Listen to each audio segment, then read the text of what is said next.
Hello, everyone. Welcome to Go Buff Yourself in Thousand Faces presents The Wylde Beyond. We are on session 67 of this little playthrough of this Wylde Beyond the Witchlight module with lots and lots and lots of additions from the original. The only reason I say that is if you go to play it yourself at home and there are things that happen in our game that didn't in yours, that's probably why. I am joined, my name's Ethan. I forgot to say that. I'm the DM, as always. And I am joined by 6 incredible players, performers, storytellers, and if you look on Lauren's screen, a dog also. So let's go around and say hello to all of them. So since I already called her out, playing Bodhi, we have Lauren. Hi. Playing Wraught, we have Joe. I am actually also playing Bodhi today. Oh, God. Oops, all booties? Oops, all Bodhies? Oops, all Bodhies. And then we Jesus. just, absolutely speedrun the rest of the campaign. For real. Playing Melon, we have Morgan. No, I'm playing Bodhi. I am Spartacus. Playing Otto is Mav. Hello, and oh, by the way, 6-7. Yep, I didn't want to be the one to say What it. does I'm that glad mean? someone. It's just What a does that thing. mean? It's just a thing. I don't even get it. Literally doesn't mean anything. It's from a song where a guy literally just says it in a way that made Gen Z and younger go, that sounds funny, and then it just became a thing that people repeated. It has no meaning. Okay. It doesn't even have a slang Okay. meaning. I feel really dumb for being confused, but It's okay. If you hear it, imagine Okay. from your It's- ass and you're dead. It's like someone saying Zynga. You know, it doesn't really mean anything. happy It's just a I'm fun going thing to fully. say. I'll be too old for it. I'm fine. blah! Playing Kieren, we have Sarah. Motherfuckers of the jury, I also am Bodhi. We'll never be able to figure out who the real one is. And playing Ivana, or V, we have Sally. I think you mean we have Bodhi. How silly of me. How silly of me. Before we jump into this session with our 6 Bodhies, I guess, just a few quick announcements. As always here on Go Buff Yourself, this is an 18+ stream because I refuse to control cursing when I don't have to. Also because of legal drug use in and out of game, all of that. So please check the content warnings if that is something that you need to look out for. We try to list everything we can when it is relevant. You can watch and listen to past episodes of all of our ongoing campaigns, which includes this, City of the Crimson Tower, Lords of Sin, and now Under a Crooked Moon on Go Buff Yourself, anywhere you get podcasts or on YouTube. So if you want to catch up and see all that we've been doing, that's where to go. I think those are all of my announcements. So let's go ahead and run that intro video so that we can get into the session that comes after 66 and before 68. Just so I can avoid saying it. Let's go ahead and run that intro video so that we can get back into The Wylde Beyond.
Stay on. It says thank you at the top on everybody's chest.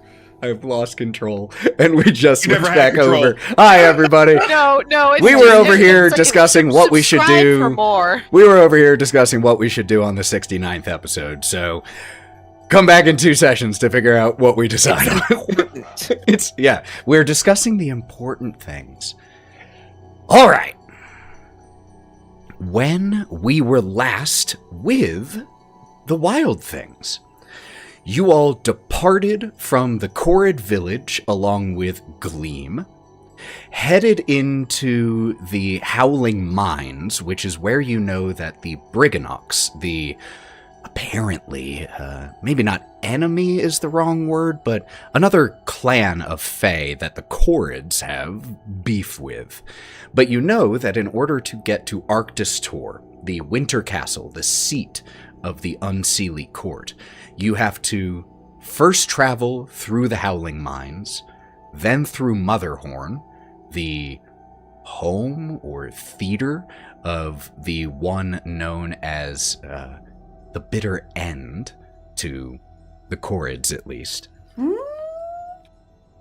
And you have to travel through both of those places to get to Arctis Tor. So with Gleam, a former performer at the Witchlight Carnival, who was looking for her twin sister, currently a, let's say, involuntary long-term guest at Motherhorn, traveling with her through the Howling Mines, you all narrowly avoided a group of golem guards thanks to a clever use of major illusion.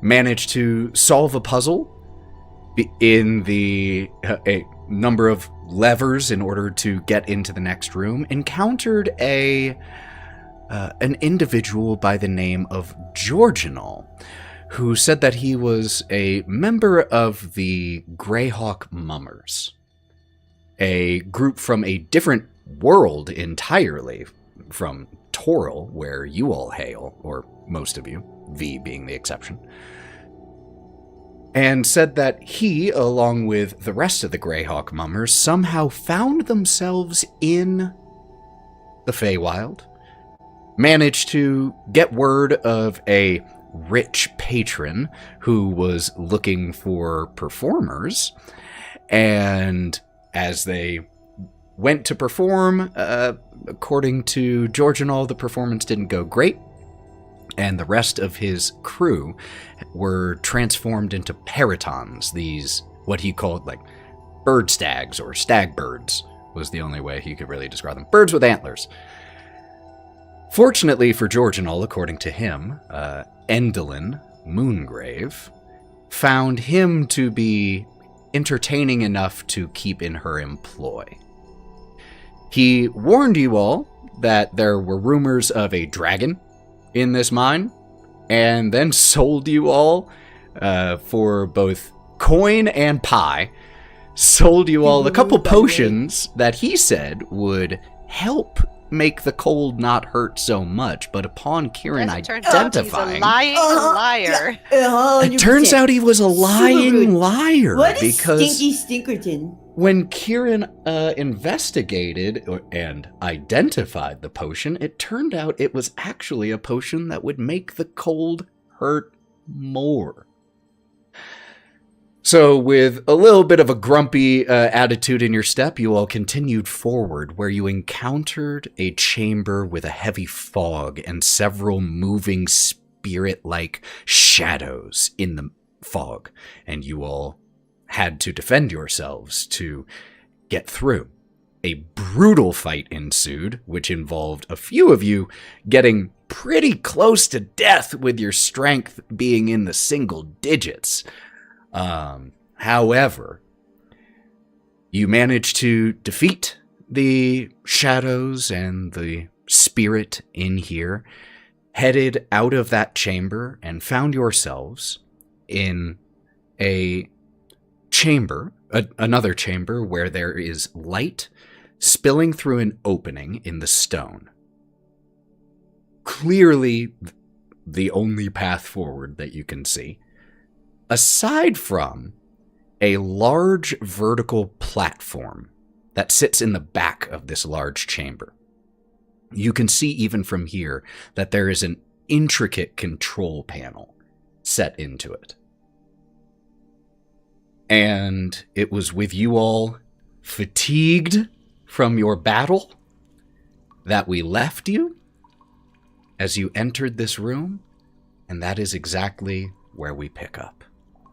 Before we jump in, just to really quick refresh us, who here currently has a strength of below 6?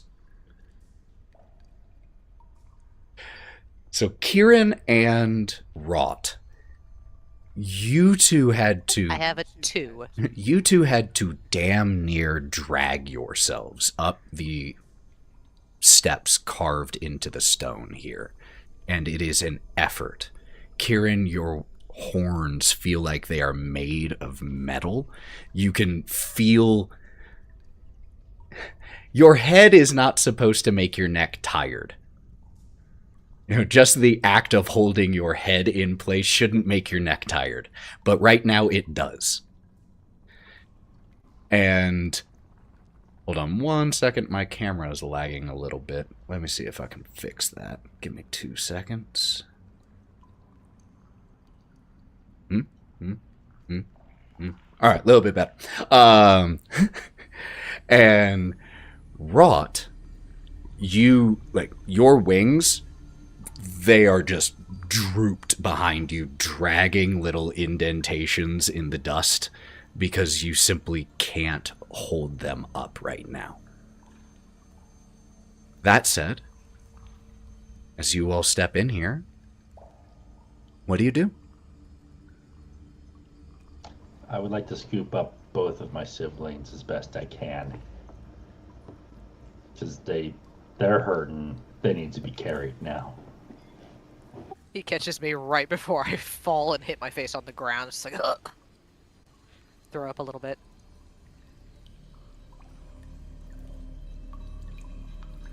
All right, so are we good to just take like a rest here for a little while, or you think we're safe enough to do that? Because points to the two of you think we deserve that and need it.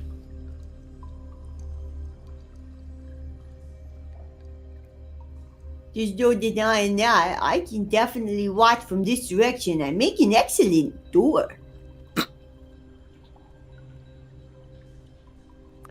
Ethan, when we look around, there's only one entrance and exit into this place. It's not big enough to where we should start to roam around to ensure that we can see every side and direction. Great question. This is a large chamber, but it isn't large enough that you can't see all of it because of the faint natural light in here from those glowing gems, the purples and blues and teals. You are able to see that you can see the whole chamber, that there isn't a part you need to head to explore. That said, there's the way you came in. There is about 60 yards ahead where the light is pouring into this chamber through an opening in the rock wall. Not bright light, for the record, just some light. It's not like daylight. But in addition to those, there is also that large platform sitting towards the back of the chamber that seems to have a control panel. And if you were asking for ways in and out of this chamber, it's possible that that is a way out of this chamber also, just vertically instead of horizontally. Okay, V's pretty much gonna look over at Bodhi and just be like, well, Ivana, I really think we should at least sleep for just a little bit somewhere. I mean, I'm fine to watch. I mean, we have 2 openings. Don't anybody touch no buttons for right now. We need rest before button touchage. And she's just gonna point to the control panel and be staring at Melon a little bit. Just in case. They're both occupied supporting his siblings. Bodhi is going to respond. Where he's going to put his hands on his hips. You know what? And he's going to pull a joint out from his shell, pop it in his mouth, and produce his flame from his thumb. I think this is a good place for us to recollect ourselves.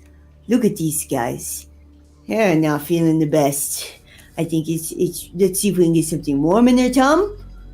Get them some sleep. Right, Melon? No buttons! Points to V. I remember no buttons.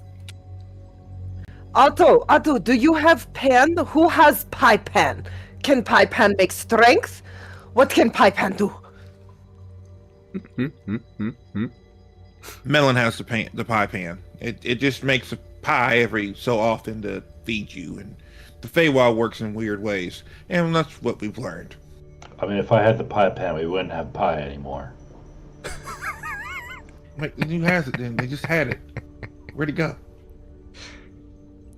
Does Kai have it? I think legitimately either Rod or Kai has it. The pipe? Yeah, I think so. I Yeah. might have it then. Yeah, considering who did the trade with I did the scammer? trade, but I gave the pie pan back to somebody else because I don't. If trust my it. memory serves, not that it's a huge mechanical concern who has the pie It- pan, it's important. but I believe Oh my- Kieren. He's a high- I believe Kieren has it. I'll pull it out of my. Okay, first off, Kieren is like half dead, so it's understandable that Kieren wouldn't remember having a pie. He's just draped under Melon's arm, like the way you'd like pick up a cat under your arm, and just kind of like lays there with his legs towards the floor. And he reaches into his pocket, and like a Looney Tunes character, just pulls out a giant pie pan from his pants pocket, just like, ta-da! Joint in mouth. D. Maybe you can make a hot one. Juniper, by the way, He's gonna take the is pie pan.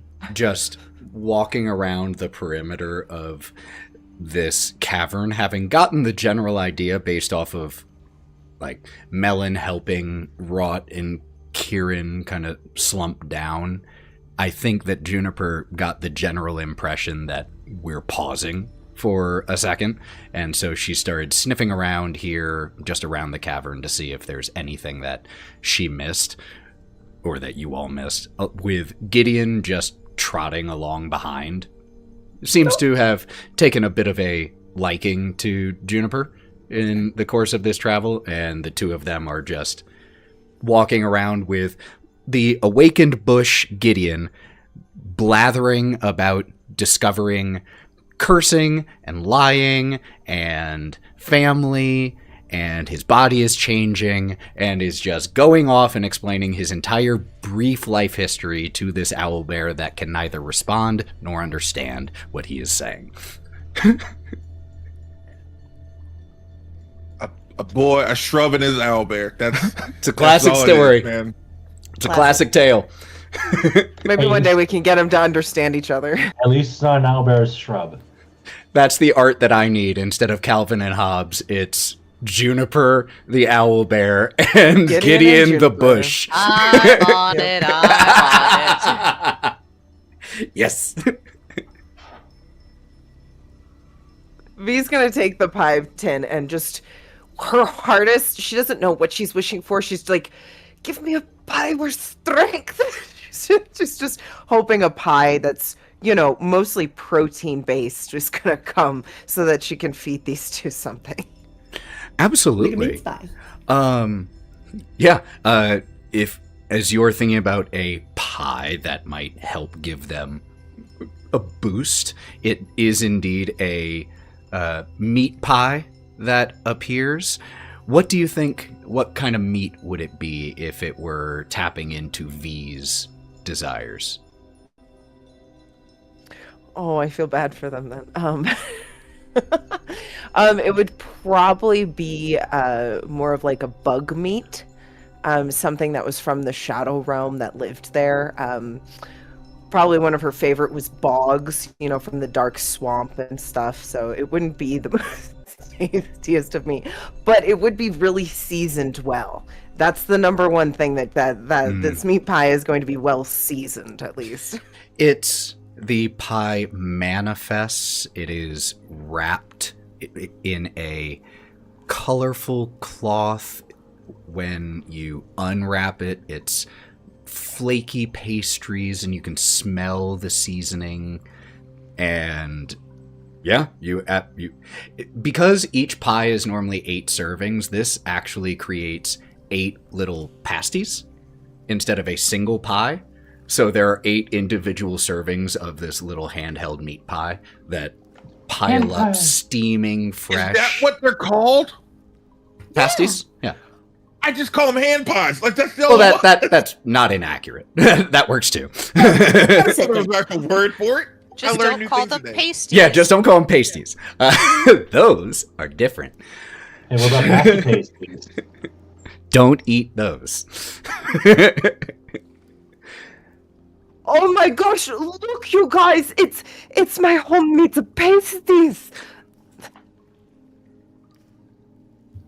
Oh, Yep, walked into that one. I felt that I wall couldn't help that I it, was I couldn't about. help it, As I soon couldn't as help you it. started talking, I was like, she's going to take this opportunity right the now. crevasse all over again. It's the crevasse all over again. Kraveen, yeah. Cravine, that's what I was saying. The Cravine, I put 2 words together. Come, it's my meat pies from home. They smell so good. Wow, way to go, Mr. Tin. She's going to pat it while she's handing Wraught one. And Oh, thank you very much. You hear from the pie no, tin. we got to make something else.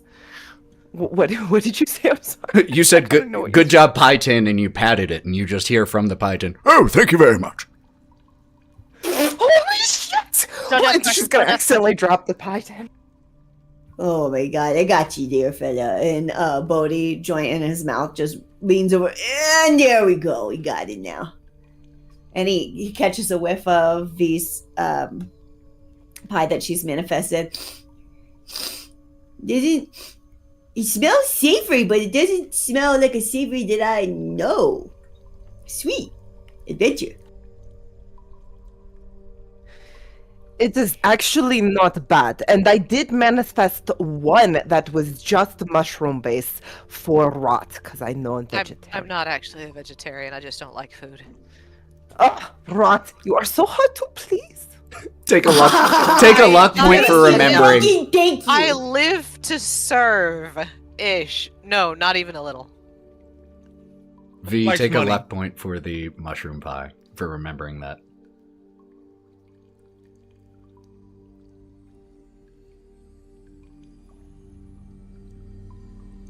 Food. Try one. Try it. And Otto takes a bite out of it. It's delicious. The texture is a little different. There's a little bit more crunch than you're used to, but Would you call it slimy yet satisfying? based off of the description that V gave, I don't think it would be slimy, despite what Simba might wish. But a little earthy, maybe, and a little just like a hair drier than, not hair dry, just a touch drier than you might be used to. But it is tasty. It just tastes like a different meat. It tastes okay. It tastes good. What kind of meat is it? Well, the closest I could compare to here is maybe like an alligator or something. I've had gator meat. This ain't gator meat. Well, it's a little bit more bug-like, but it's close because they both come from swamp.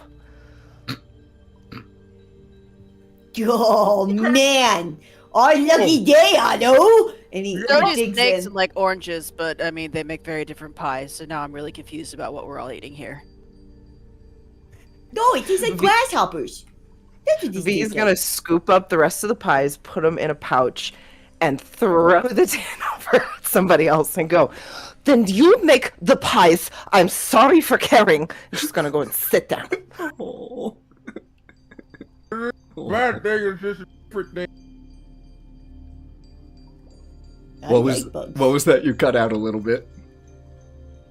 That's what you got. Oh, got it. That's what Okay. you got. Uh-huh. Just puts the Kai. pie and everything else in his. You feel a single Thank tear because Melon was really looking forward to pies, and now he doesn't have pies. Great character development, Ellen. Bodhi eats his whole slice. He loves bugs. Crunchy. Like it. You see a little smile from V from the fact that Bodhi it is. Just a little bit. But he doesn't acknowledge that you see that. He doesn't. He just eats it. Yeah. Okay, have fun with your bugs, kids. And I kind of slither my way out of Melon's hold, crawl on all fours over to a wall, and just fall over on my side like a dying horse. And Kai is going to like also do something similar, but he ends up doing like this sad somersault out of Melon's arms and lays on the floor for a minute, and also just crawls over and lays down on his face and is immediately snoring. I don't know if I've ever conjured the image of a sad somersault before, but here we are. I love it. It's like he's put his arms funny. out so they can press against the floor, and then just like the rest of his body slides out from in the curve of Melon's arms. And as he does this, kind of like the rest of the flop down, he just lays there, Love and it. then has to like roll over. There was no follow through. It was just like he got halfway there and then gave up. Seen that The happen in worst real life yoga. before. It's fucking hilarious. Anyone who's not a gymnast over about the age of 18 trying to do somersaults. Probably Mine involves a witnessing little bit that. more screaming.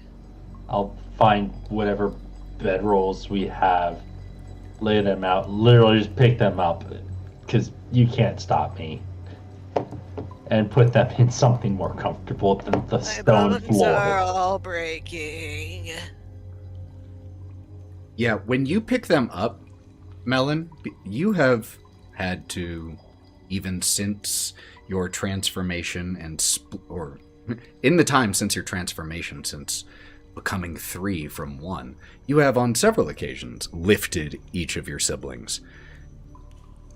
They feel distressingly light when you pick them up. Wraught is always light, but you barely notice lifting her right now.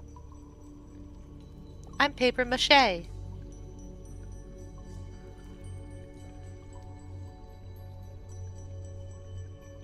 Probably then it's like, Rod, I know you don't like to eat.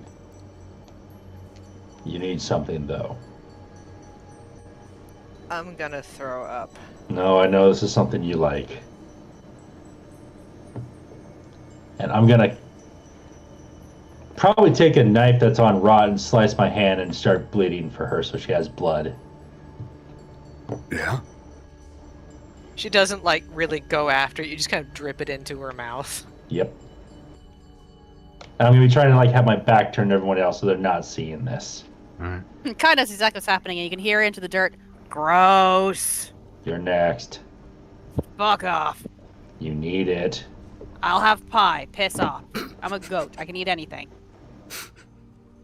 Hey guys, Tin can licking bastard.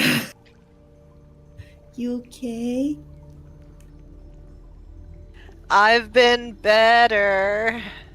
Just sleep. Just go to sleep. Go sleep. And Cozy's up against, back up against, Juniper. Sorry, I Coke, thought I'd you said forgotten. wrong Coke? She got a Wrong piece Coke of right there? dog pie caught in her throat. Yeah, it's in character. He's a leg. You gotta chew the whole thing a lot. And he just nuzzles up on Juniper. Goes to sleep. She just Watches sees the you coming over and does a couple circles and then lays down, and as you snuggle up into her, just drapes her large owlbear head across you so that you are kind of wrapped by this owlbear. Oh, that's nice. Take a But- look. V's gonna. Oh, sorry. No, you're good. V's just gonna go to the door that we came in, Mhm. and she's gonna sit by it and keep watch while she's starting to whittle something that she pulled out of her pocket. Very cool. And Otto, you were saying something too, I think? No, just checking in with my son, having a good time. He just was asleep during that entire fight there and just enjoying his life. Yeah, you check in with Gideon. Despite how the stresses that you all have been through, he's blissfully unaware of the danger and all of it. And so is, at the moment, very infatuated, like I said, with Juniper.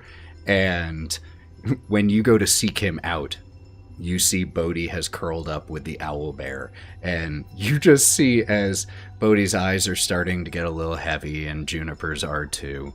Gideon is just sitting on her back and just gives you a branchy wave when you lock eyes, or when you look his way. Can't lock eyes with something that doesn't have eyes, but just gives a wave and like a point down at the owl bear. You having fun, bud? Are you close enough that he can talk to you? Yeah. Oh, okay. Yeah, I've already walked up. Yeah, no, this, the owl, they said her name was Juniper. She's very big and warm, and she listens to everything I have to say. She doesn't talk much, but I think that's because she's just, like a quiet person. Like I was a quiet person, I think, before I learned how to talk, and maybe if she just learned how to talk, maybe she could say things and tell us what she's thinking more. Do you think we could make her talk like you made me talk? Well, honestly, that would be cool, but I know Bodhi can talk to her, and they talk all the time. And what I've learned is she's really, really nice and really, really sweet, and will protect the people that she cares about. How come Juniper can only talk to Bodhi, but I can talk to everyone? The Feywild's a funny place, son. Some people have like really good magic that they can talk to animals, and some people are animals that can talk to animals. It's weird. I don't get it. Actually, That's neither okay. do I, son. But there's people that can talk to plants. You can talk to plants. You're doing it right now. I am. Well, I am, actually. Yeah, I am. I am talking to you. You are a plant. But you're more than the plant. Well, I don't get it, but that's okay. I don't have to get it, because if I had to get it, there's a lot I don't get, and that would be bad. So I don't have to get it.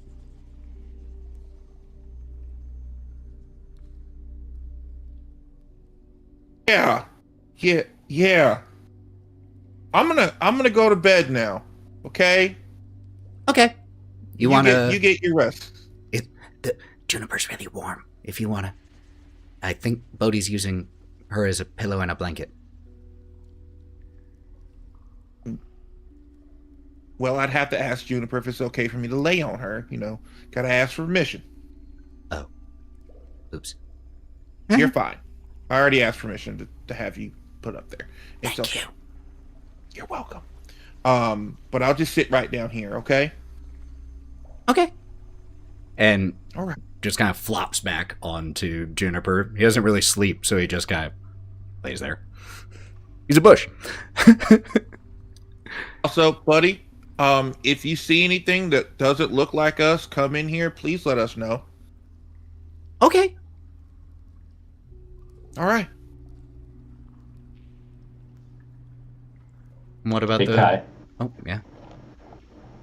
Probably as I'm dealing with Wraught, still drip feeding. It's basically an IV. You're gonna feel a nudge from his other hand. He's trying to give you something. He looks up at you with intense suspicion. It's like actually holding something. Have some berries. It's like 10 wild blueberries. It's good berries. Jesus. Freaking good berries! Eat my berries. Yep, he shoves them in his mouth. Yeah, it's like I remember they were kind of around like the cave, around. It's like first little fruit things. It's like they were nice when we had them. Yum, yum. He goes back to absolutely snoring. So is there anything else anyone is wanting to do before the process of taking a long rest happens? Or in the course of it? Ethan, Yes. can I only short rest so I can monitor these two and also assist course. with watch as necessary? Of course, absolutely. Just be aware that if you don't take a long rest, you will start having to deal with exhaustion from not sleeping. That's a risk I'm willing to take eventually. Okay, cool. Just want to make sure that you knew. Problem. 100%. I don't think about tomorrow. Okay. So if I don't have to sleep, do I have to sleep? Only to stave off exhaustion. If you don't Okay. need a long rest mechanically, the reason you would need a long rest is just the benefits of resting and sleep. Because if you don't take one and you're awake for over 24 hours, you have to start dealing with the risk of exhaustion. Yes. Yes. Well, I was hoping that Melon would get some sleep. I wasn't trying to watch the blood drip feeding situation, but I knew, losing blood would make you tired in general. But as soon as Melon woke up and was monitoring them again, I would probably take a half rest. But before I did that, whenever Otto laid down, I would probably go and put one of my many cloths that I have just over the top of Otto like a blanket. Got it. So, it sounds like, based off of what Melon and V just said, that because Melon is taking a short rest, not a long rest, Melon doesn't need to sleep. So Melon and V would take the first 4 hours or so watching together, and then V would try to get some sleep. After that, is that what I'm hearing? It's either that or Melon rests for a little bit, and then whenever Melon wakes up, and I would rest. Okay. While I'm considering the watch. monitoring his rest period. After the 4 hours, you can take over, and I can. Hopefully by then they're more stabilized. Got it. Don't So you need your spell slots back? So, yeah. We're making sure somebody's on watch at all times. Got it. Is for sure. So I do just want to make sure that that I understand mechanically. Melon and V will not be taking long rests mechanically. Okay. So if you And want is that fine? You guys don't need them because Bodhi is I'm available. still full hit points. Okay, cool. Okay, cool. How many spell slots you got left, though? I use one spell slot. Okay. I'm still full. I don't even use I get spells. nothing back True. on a short rest anyway. Juicy. I only get health points back. Rogue, baby. All right. In that case, the rest of you may be already having found sleep, while Melon and V will be taking the responsibility of the rests. Remember that if you're taking a long rest, you don't need to roll your hit dice. You can just take a long rest. Could I please get both Melon and V to roll me perception checks, please, while you are taking watch, while the others are resting? Public or physical? Whichever.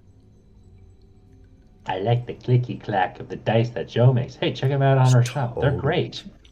Totally fine.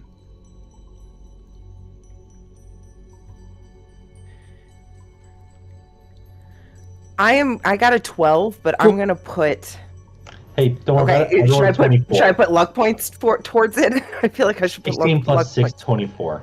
Well, Melon has a 24. Oh, so 22. 22. 22. We're probably good. If you want to put some luck points in there, you can, but I doubt you'll beat a 22 with it. Okay, yeah, I definitely won't be a 22. Yeah. So, Melon, your lion's ear flicks a couple times as you catch the very, very, very distant sound of tapping. It reminds you of that loud tapping noise that you heard up in the Korrid village that drove them to anger, but much more distant. But it sounds like dozens and dozens and dozens of these tapping sounds. But it's very distant, and the sound fades away, and you only catch it every now and then. Other than that,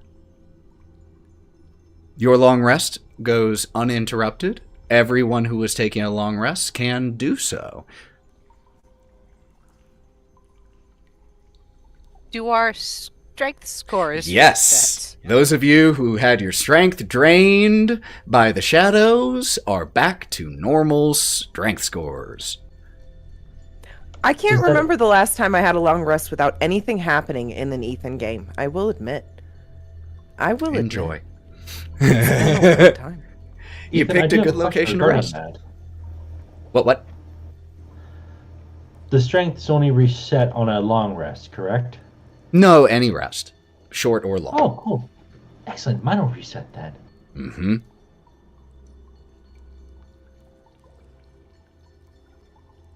Yep, short or long rest from shadows. You all start to come to wakefulness in the same large cavern. What y'all doing as you wake? What's the plan, y'all? I want to press the button. How is everyone feeling? Are we feeling good? Good morning, everyone. With a cordial gone, fine. Cordial. Guy's gonna stand up and do a like a cartwheel. He's like, all right, good, great nap. Feel good. I got a great idea for breakfast. Where's the pie tin? And I think it's probably just shifted around because I believe Bodhi picked it up. Mm-hmm. So he's Like just gonna. V just threw it, so somebody picked it up. Yeah, so he picked it up, and he's just gonna go, okay, breakfast. He's just gonna shake it, and hopefully, what will manifest will be a pie that is like an omelet, and it's got the crust over the top. That's called a quiche. It's a quiche. You get a quiche. Is exactly what Egg pie. like with eggs, scallions, Yay! different vegetables mixed in here, some smoked meats as well. It's savory and should give you the calories you need for a day of adventuring. Gotta love an unlimited pie tin. Thank you, gracious Bay gods, for giving us this comedic item that serves a purpose. Hey, That that makes it actually so you is never run out of very food. Wonderful. And Bodhi's gonna go around and serve everybody from the pie tin. It's important to keep up your strength. I hope you are feeling better today. And he's gonna walk over to V. I know it's not your usual, but there's bacon in it. Can you have bacon? V pulls out a meat pie. Give mine to Melon. He deserves to. And then she's gonna take a bite of her meat pie because she has like 6 of them. Blessings. Oh, nice, fucking nice. Melon, second helping. Literally, you just see the maw open if you want to throw it. Oh, I'm gonna huck it.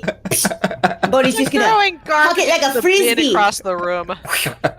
Frisbee right into that maw. I don't know why I just got the image of like those videos of someone tossing a watermelon to a hippo. Literally the same thing. It's the same picture. Yes.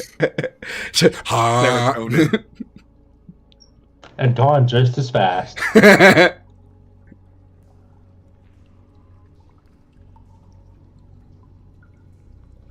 V's standing over the panel and just looking at it while she eats her meat pie. She's not very good, but she's gonna do a little bit of investigation on it. Can she tell if she can read any words? Why don't or you if make there's me an anything investigation that's check, V? blinking?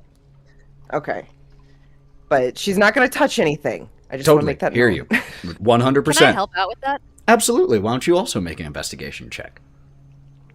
The two of you munching on quiche, just Fucking just staring at Okay, this so- machinery. egg pie. See, here's V. V's munching on her quiche, on her meat pie. I don't know anything about any of these, but they look pressable. And then she's just gonna keep munching. She got a 2.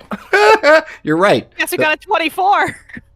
Sarah, you have rolled 2 nat 20s so far tonight. One of them was just a test roll for your strength, and you rolled a nat 20 with a -4. And now another nat 20 on investigation. So with a 2 and a 24, both of you take luck points. One for that awesome clutch nat 20 and another for a great description of a 2. It's V going up and just like squinting really hard, but she's looking at the wrong part of the wall, and Kai's just like has to walk over and try to turn her the correct direction because by then he's already analyzed it. Like you were. It's like a person who's reading a newspaper upside down, and you have to like come up and like rotate it for them, and you're okay over there. The even with a 2, there's still you're able to determine a few things, and of course, Kieren with a 24, you're able to determine these as well. The panel here, there is, like I said, a platform on the ground, and there is a panel that is attached to it at about chest level. It has a dial, a slot for a key, and 2 buttons. One an up arrow and one a down arrow. Kieren, you are able with a 24 to discover or to figure out a few more things. One, just for what it's worth, this platform looks like it is some type of steam-powered elevator system. The dial, you determine, controls the speed of the elevator, and the key is necessary to activate it. But with a natural 20 and a 24 total there, you think if you wanted, you could pick that key lock and activate the elevator without it. Might be tough, but you think it's possible. Does anybody have guidance in this party? I do. I might give it a shot. What are you doing, Kieren? There's a lock here with my name on it. Also, by the way, this is an elevator. Does everyone know what an elevator is? Did you go up and down? Yes, it does, Bodhi. I do know what an elevator is. They used to bring us into the pits when we were in the Coliseum in Waterdeep. This is exactly it, but it's probably for like ore and shit. Shit, yeah. Or what? Different. Or else. Okay, anyways, so dial controls the speed. Don't touch it unless you want to go faster. I'm going to try to pick it and, see if we can go. Otto, please share with the class. Well, look. I know that if there's any type of lock that's going by, that you've got it. So, and he just kind of pats you on the back. You got it, Guidance. I feel so motivated. Is this because I called you sport a while ago? Have we, had this connection now? This is great. All right, I'm going to try. So you can go ahead, and it's dexterity plus your proficiency. So that's a +7 already, plus a d4 from guidance. I'm going to let you know here, the DC is 22 on this thing. But you at minimum have a +8.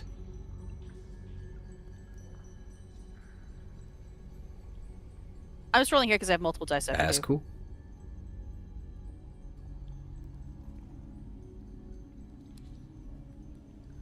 She's doing the fingers and toes county. Mm-hmm. And you said the DC was 22? Well, why don't you just tell me what you got? So I rolled an 11 on my normal die, so +7 is going to be the 20, but I only rolled a 2 on the D4. You have points. Hold on. So you rolled an 11. We also have luck points. You got a +7 So off the 18. bat, so that takes you to 18, and you rolled a 2 Oh, yeah, on the D4. sorry. Yeah. My bad. I'm bad at math. That's why I have a political science background. So you're at 20 I have 20, yes. already. And so I was thinking about using 22 if it was 22 because I couldn't remember what you said. It's your choice. I'll put 2 luck points towards it myself because I don't think you've passed it. It doesn't look like an Ethan you've passed face, but I don't know. You can put the So two that's that you rolled earlier. 2 of your points to give her 1. Give Kai 1. And Kai, I'll you have luck points still, right? You still have some, and I'll right? use mine to get it to 23. 23. With Otto encouraging you, with V encouraging you, you're used to picking locks. While this is still picking a key, it's a different beast. And so your nerves, I think, for a second start to get to you. You feel your hands shake just a little bit, but with the support of your friends, you take a breath. Listen and feel the tiny movements inside, and as you feel it click into place and you rotate, the elevator starts to roar to life. It doesn't move, but the machinery starts to grind. Jackpot. Good job. I never doubted you. I knew you could do it. And she's gonna eat the rest of her meat pie and then look at the opening of the elevator. So, does it open? And this is definitely the direction we want to go because there is an opening right there. Yeah, I don't know which way we're supposed to go. I like to have options. Come on. I mean, I guess we could always come back. Yeah, and if we have to pick it again, maybe Kai will do a better, fancier job. Better than fucking this. This was a masterpiece. You could hear the Skyrim level up sound of it getting to like lockpick 100. What's Skyrim? Maybe lockpick 23 Skyrim. I guess I haven't been up that high. It sounds like a cool area, Skyrim. I'm from Shadow area of Sky. Ooh.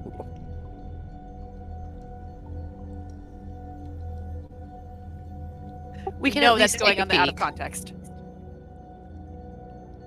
Let's at least take a peek. I mean, it would be a shame to have him go to that much effort and then not even use the damn thing. The question is, can we come back down? What if it's one way? What if we can't get back down?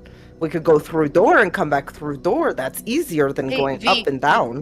What if What? it goes down first and we have to come back up? Ethan, Oh, then could I that's even more investigate- confusing. Too many. Could I tell that it was able to go up and down? Like, So with there the is location? there is no hole in the ceiling above. There is platform below. There is the metal platform that has clearly been. There seems to be a hole in the ground that it would go down.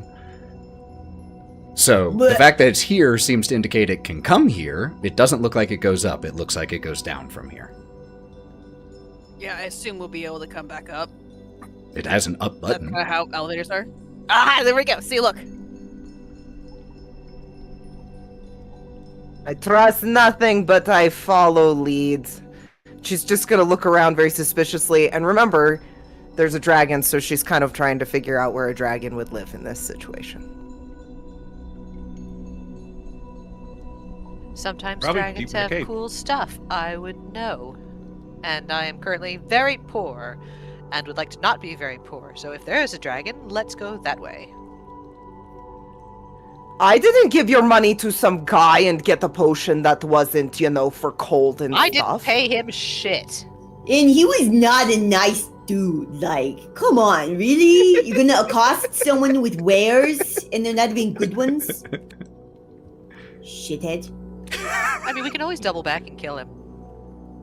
Oh, well, then that makes us rude, but karma's a hell of a drug. We'll put a pin in that one, and maybe we'll decide to do that when we come back up. Good idea. Ladies first, and I'm going to gesture at Melon towards the elevator. Oh, he'll definitely get on first. Princess. Love him. You all climb on board the platform. Kieren, do you press the button? Yes, I do. Slapping the arrow that points down, all of you feel a momentarily nauseating lurch as it drops only about 6 inches, but it drops about 6 inches instantly as then the machinery catches and it begins to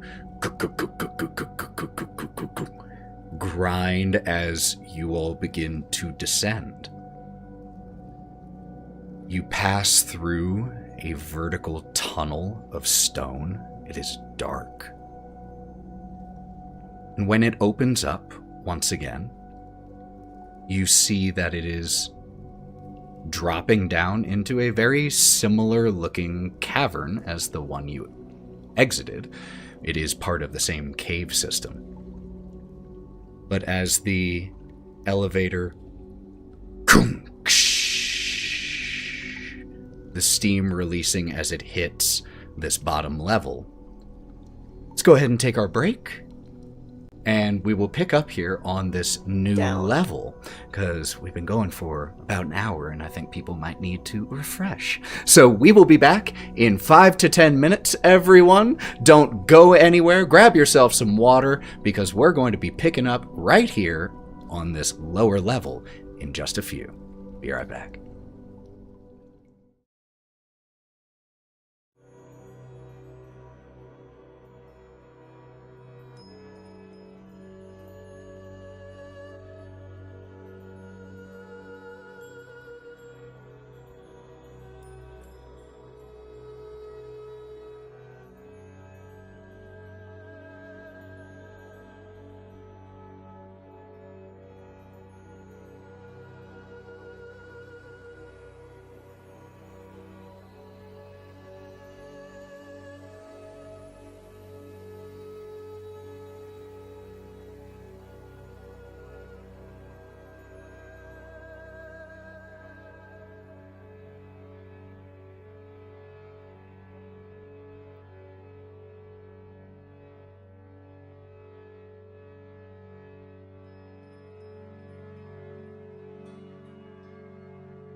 we are back. As the elevator comes to a stop, the pressure of the steam releasing, you find yourself in another chamber, still illuminated by those same gemstones with self-generating light. And you can see a path ahead out of this space. And as usual, let's be very quiet. But on the ride down, I did have an idea. How many of you have those fake anti-cold potions? I do. I have Give me- one, but that's not for sale. Can I pretty please have them as a gift? I'm gonna hold on to mine. You can have mine. You I didn't don't want all to. buy one, for the record. I think you bought 2 or 3 most, because I remember one person bought Yeah, and one I'll person give traded you a pie. for one. But I did you give a pass pie them for out? one. May have. I'm just yeah, no. reminding you all that you only have, I think, 3 in total. If I have one, you can have it. If I don't, then I'm sorry. Let's but just I say love we have 3 then. I bought one. I'm keeping it. Why do you need it? Why do you need it? I was just thinking if we combined them all into one big extra cold potion, we might be able to sneak it into a dragon's mouth. We do know that there was one down here somewhere. Are we sure it's a dragon that breathes fire, or it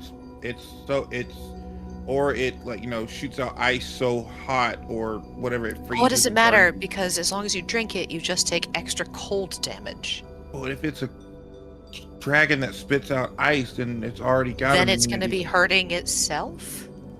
Or we won't use it. If a dragon spits out ice, I don't think it gets damage from cold, right? But the potion makes you take damage from cold. That's a good point.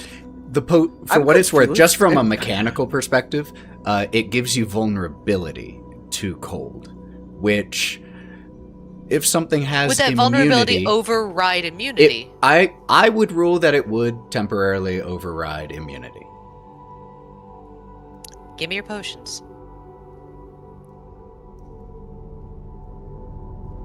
Still looks like you have 3 of them, Joe.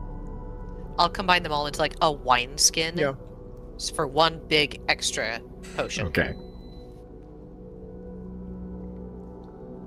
Incredible.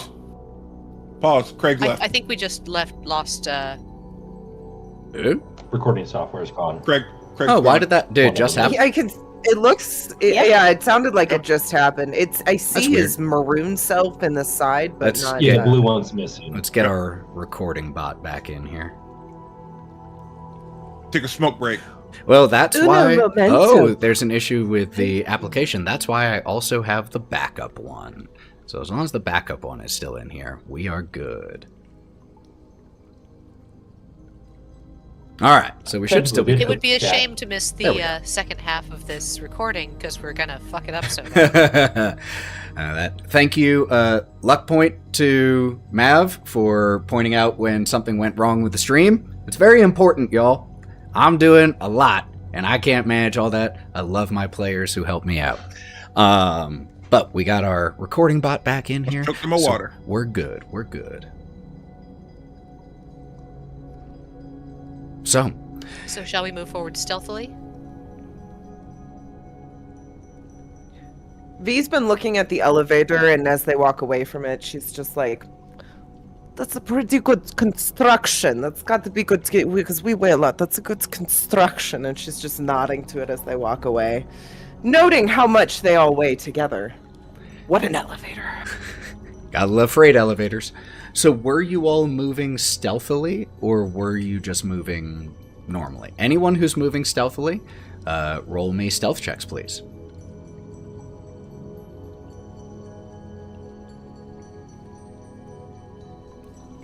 17, and I'm popping. Yeah. 7. Okay. I'm gonna put a luck point towards it to make it a dirty 20. Nice. 19 total. Okay. I rolled 9, and I'm gonna use the rest of my points to also make it an 11. I rolled a 2 plus 7. Wow. Okay. Melon? Disadvantage 12. 12. Okay. As you all start to leave the elevator behind, you push through a narrower tunnel, and it opens to a small alcove that seems to have been converted into a living area of sorts. You see that there is a bedroll still laid out on the ground. There is a small makeshift fire pit and an assortment of basic supplies. There's a frying pan still on top of the fire pit. You see just a bundle of rope, just some water skins, basic. Hey, Melon. Does that bedroll smell like Jorganol? Ethan, can I go over to the bedroll and give it a good old sniffer? Absolutely. Make me a perception check, please. 19. Jorginal had a distinct smell of mulberry combined with the scent of the furs that he was wearing. And you get a very similar scent here. Smells like it. So maybe we don't kill him, but I think it's very fair to rifle through his things and maybe steal every other sock in retaliation.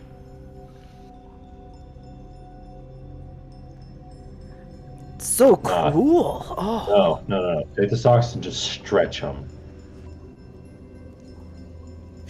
How about we cut holes in all of the feet of the sock? Like when you put your sock in and then your toe pokes through? That's the worst. It is the worst, it's man. the You'll fuck up your whole day. It's so terrible. I stopped wearing socks for that reason. Because then you feel You're it in not your wearing boot, man. socks? I'm not wearing any shoes. Look at my beautiful feet. Oh my And, god, none of us are Viv wearing shows shoes. shows off her feet. Yeah, isn't only free. Bodhi wearing shoes? I am Technically, wearing yes. shoes. I got boots on, man. Yeah, but Bodhi, you don't have any socks. And if anything, they're closer to sandals because you can still see your toes. Well, is that okay that I'm not wearing socks? love- and he starts hold on. putting I his lo- hands together. Is that okay? I love the new Is that canon weird? that the boots that provide cold resistance and easy travel Are over peep-toed? snow Are sandal are boots. sandal They're boots. sandal boots. Yeah. It's like having midriff armor and having a super high armor class. Yeah, same And nothing logic. ever You hitting know what? Exact same Red Sonja logic. baby. It is the Red Sonja exact logic, same baby. logic. The It's like less if you see somebody wearing an aloha out in the winter, you don't fuck with them. you know they're warm. You know for a fact they're warm because they gotta be. Incredible. As you all are having this examination of your footwear or lack thereof, all of you immediately, whether it be sound or peripheral movement that catches your attention, you all turn your attention upwards and you see several winged creatures disconnect from the ceiling above and begin to circle overhead. Everyone make me perception checks. Uh-oh. Why didn't we look up? I looked upwards. Pisha! I'm back. I was about to D&D's ask coming for back to that. bite me in the ass. I am rolling so bad. Hands up if you beat a Jesus 15. Christ. Natural 20 for 26. Whoa. Okay. And Otto also beating 15. So both 23. Oh, damn. Okay. All of you notice there are 7. These are fairly large winged creatures. Seem to have more they have feathery wings, not leathery wings. But Otto and Melon, both of you notice that these bird-like creatures also seem to have antlers.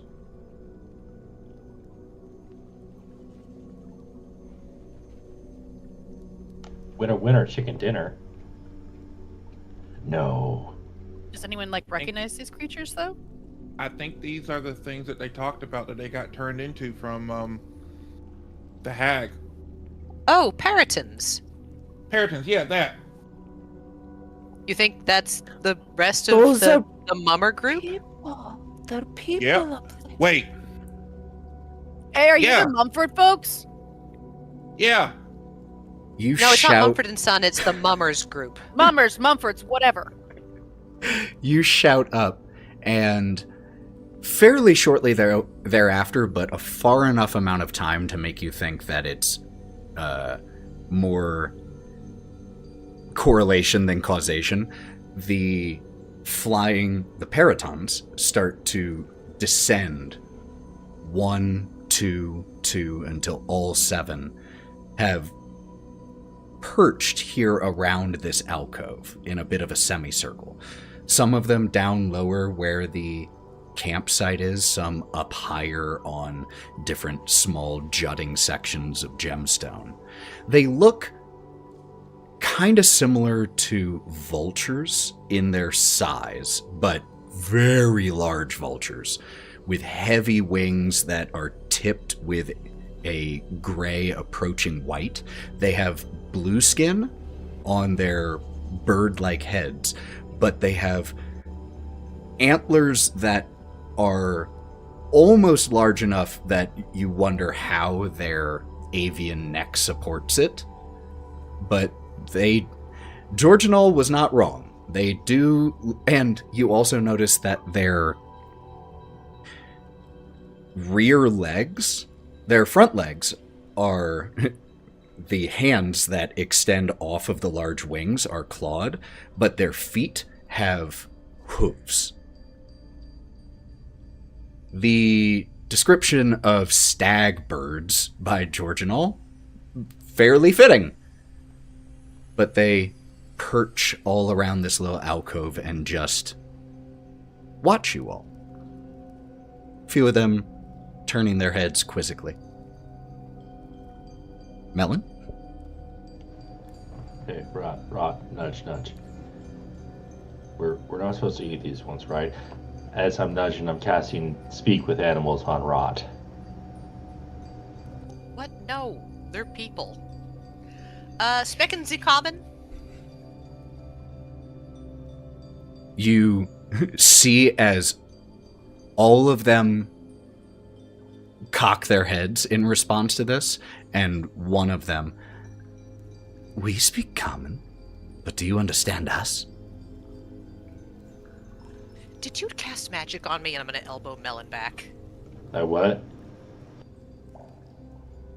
I can now. There's a magic spell on me. Then who are you all? Where's Georginal? We encountered Georginal up a floor and down a ways, and he persuaded us to part with some he gave us some unsavory potions. And Super we rude, by the are way. the wild things. Hey, Another one of the paratons pipes up. That sounds like Georginal. Always selling shit he couldn't back up. And the Sounds one like that you're had not fond.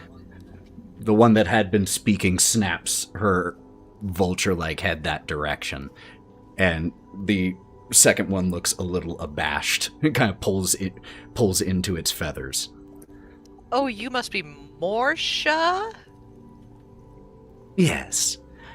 Good to know that my reputation precedes me even in this state. And this paraton puffs up, like the feathers noticeably flaring out, and does a little shake, a little preen. I'm gonna turn back to the party. Guys, they understand common, they just can't speak it. Oh, well, hi. Oh, sick. Yeah, your other guy's kind of a dick. But, you know, whatever. He's fine. We didn't kill him, by the way. Wraught, anything I say from here on out in character, assume I'll just only assume you I translate. understand. George and all was always more trouble than he was worth. I tried to tell you that, Archelaus. Yes, I know, Carthazar, I know. Now, it is rare that we are afforded the opportunity to speak with anyone other than ourselves. Are you trapped down here? We can go. We can take you with us back up in the elevator if you want to get out of the mountain.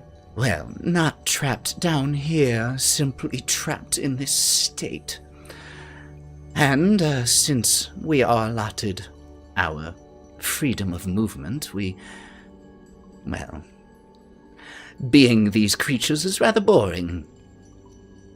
So we follow old Georgian all around, mostly to keep ourselves entertained and maybe to shit on him every now and then when he isn't looking. Amazing. Guys, these guys are the best. So, are they like? Are you guys? Do you guys like? Wait, hold on. How did you guys? Hold on, my brain hurts. How did Georginal end up being the only one to keep his hands and feet when he's such a dickbag? Yeah, I mean, for real. Accosted us. He's kind of a loser. But kind of he is. Asshole. You guys are so much better than him. A new voice pops in. Georgian was always one who was willing to lick the boots of any patron who might front the bill. You asked how he maintained his status. Well, after we disappointed Endelyn, and she imprisoned us, we eventually begged to be set free, and she obliged, in a manner of speaking, releasing us, but only after she had turned us into these. This is what I get for working with a troop of young children who never knows the proper protocol anymore. Moldauer, not the time. There's never the time to listen to your elders, is it? We're actually, once we're done in this cave, heading to meet Endelyn. She seems to be standing in our way of our next destination. So, it sounds like we'll be doing our best to entertain her as well to continue on our way. A fifth voice, or I'm sorry, the seventh who had not spoken yet, pipes up, "Ha! Good luck! Hope you do better than we did. Fat chance." Well, what did you do?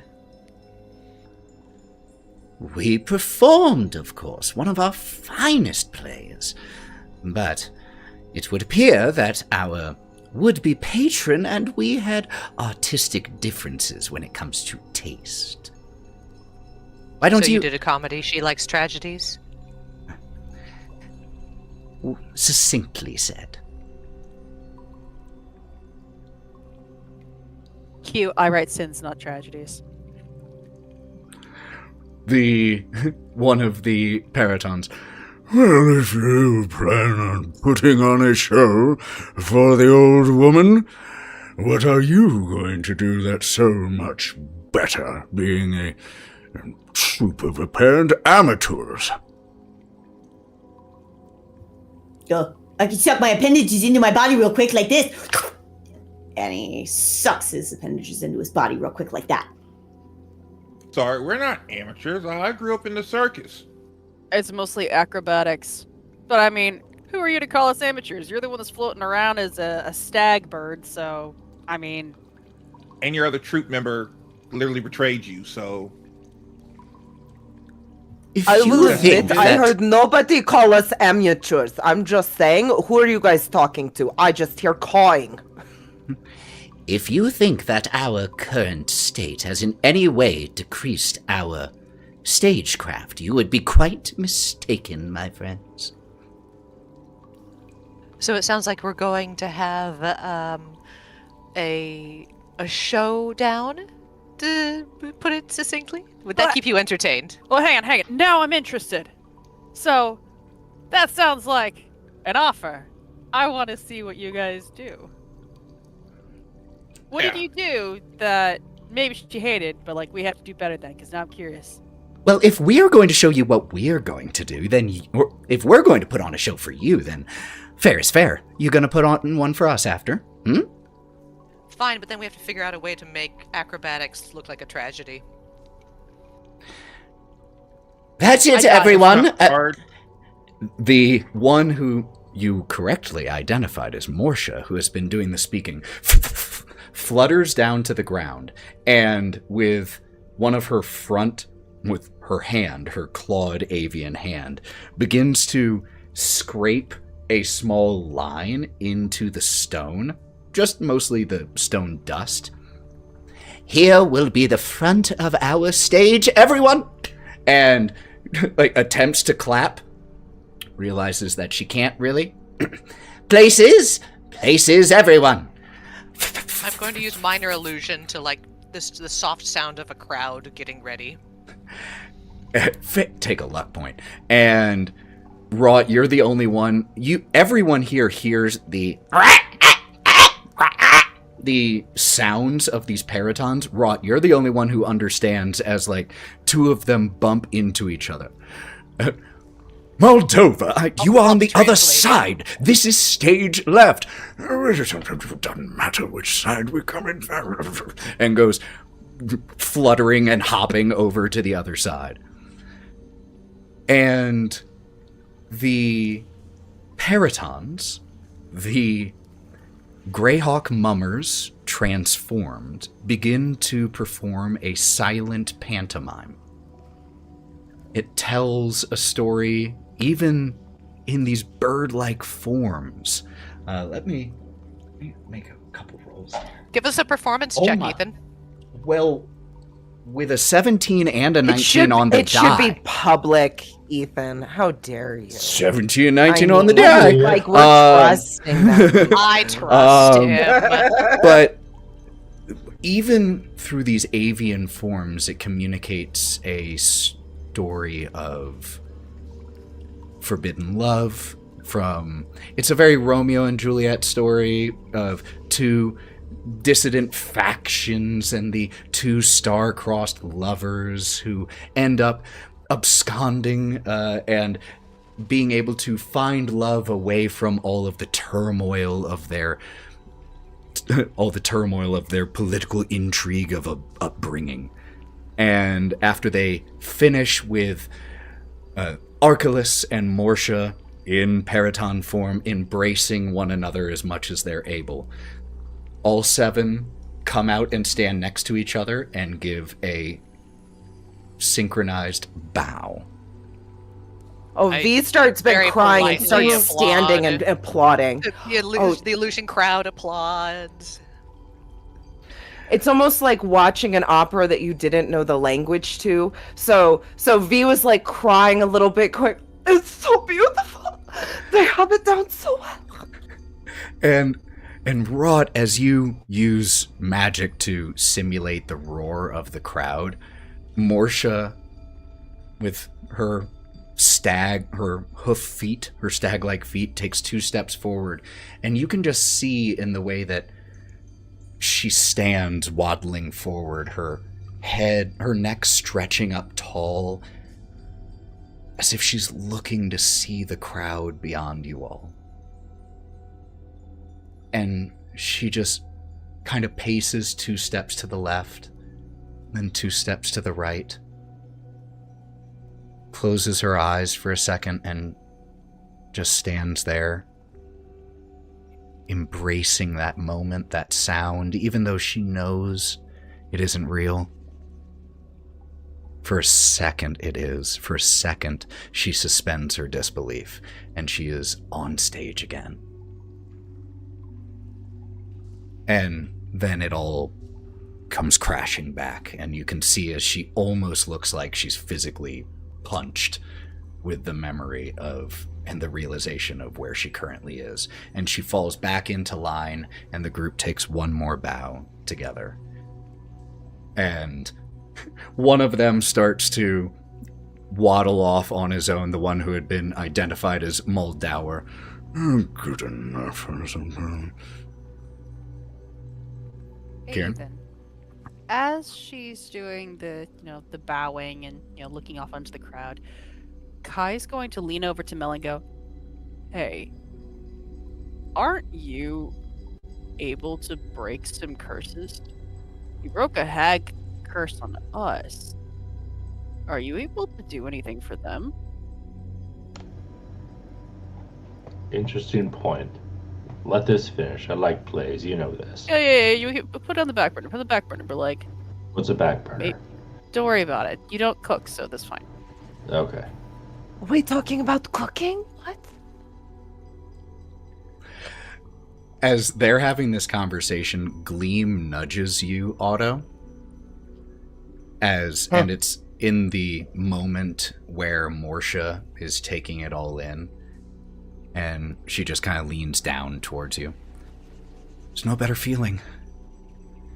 Did you ever get on stage?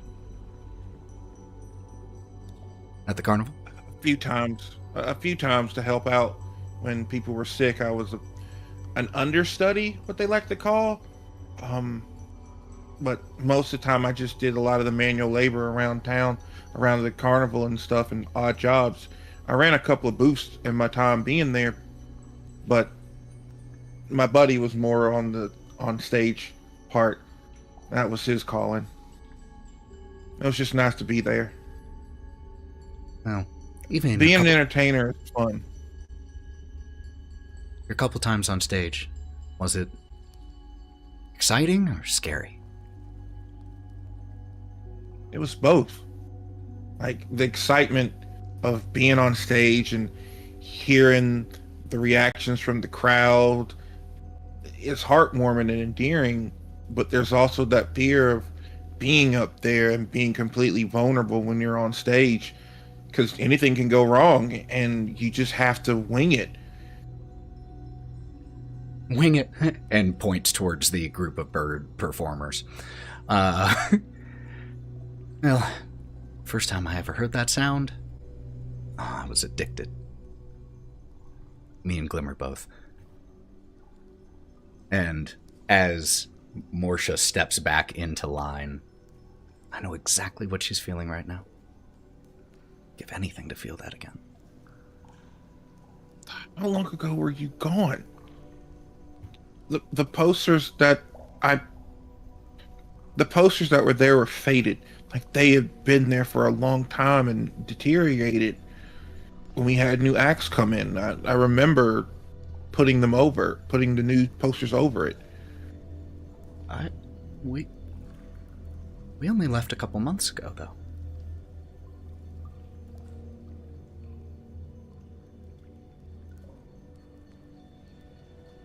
Not the only one from the carnival that's gone missing. Do you remember Star? Star. Dearla's cup. Yeah? Yeah. Oh, actually, excuse me. Star? The juggler? No, Star was Dearla's cub, or Dearla's kid. Dearla didn't have any kids when we left. She's still so young.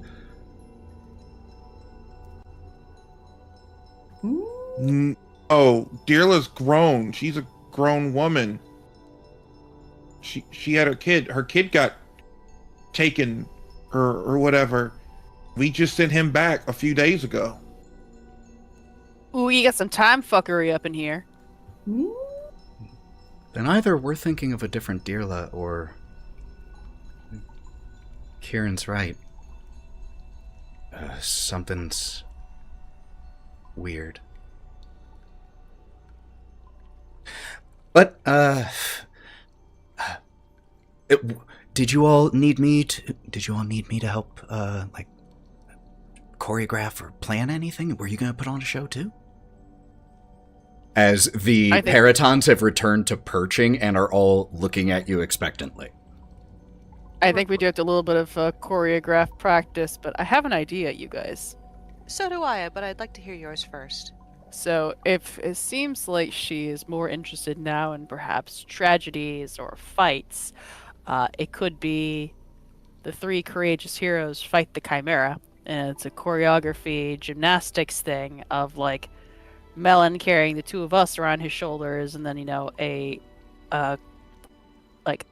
dance fight thing, 3 heads split off, and each of us doing a separate fight on the stage at different times, and then the 3 heroes are triumphant, but then it comes back and oh no, the Chimera has killed everybody, but it has to have a tragic ending, I guess.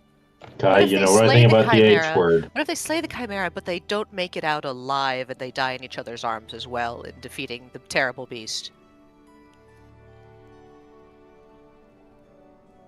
She does like a tragedy.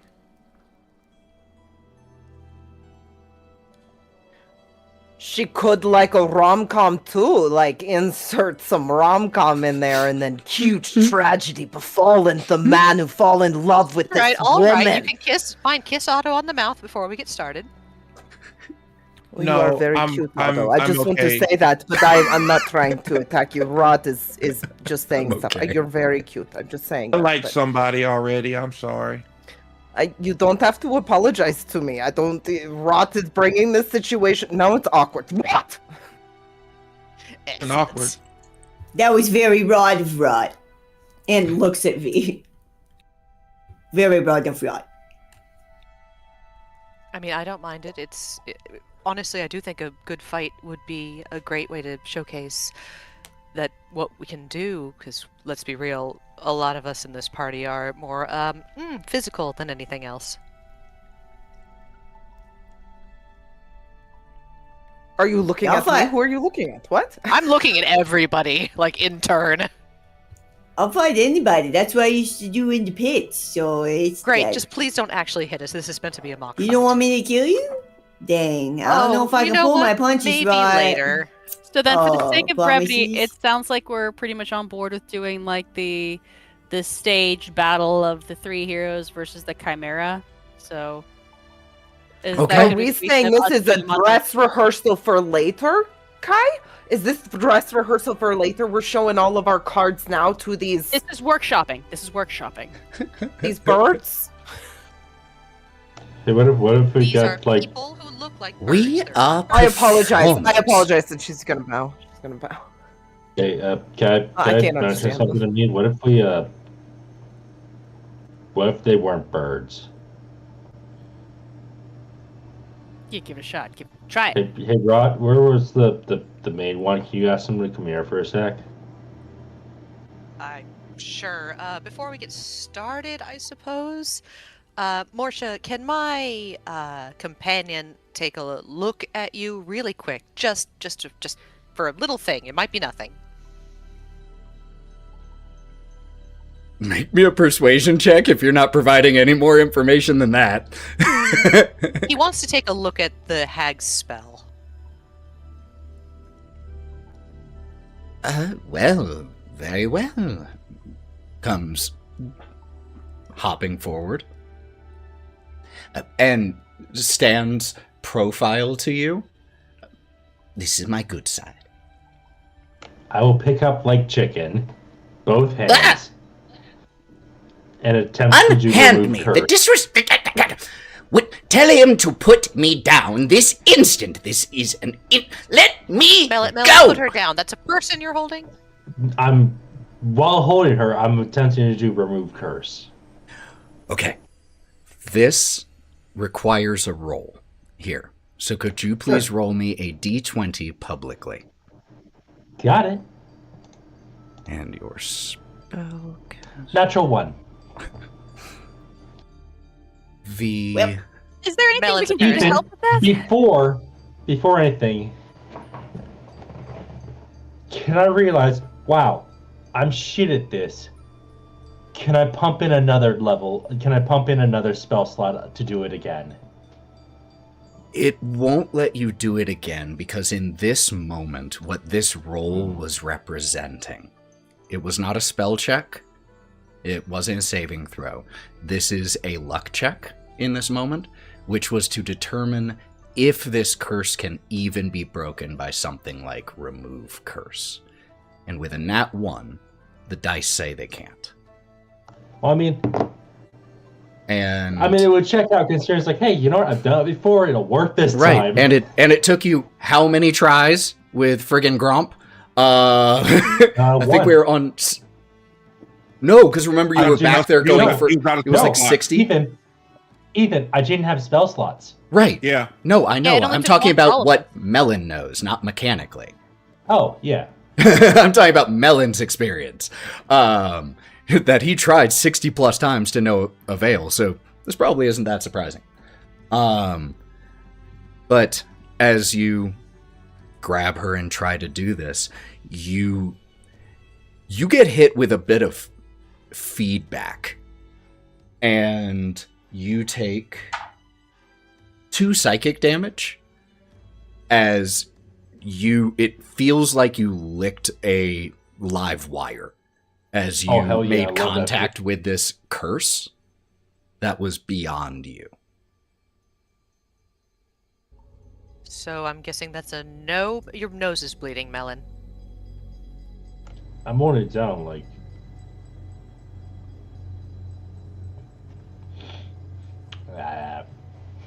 Well, did you figure anything out?